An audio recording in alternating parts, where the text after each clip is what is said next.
বুলডোজারের সরকার।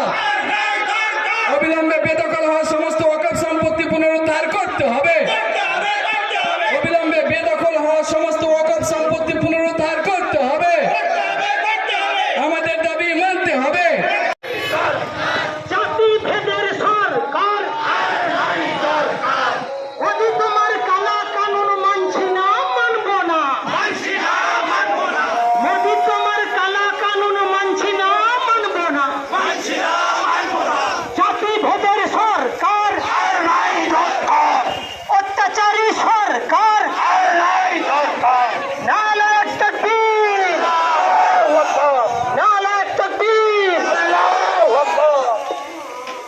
सामने भाई जरा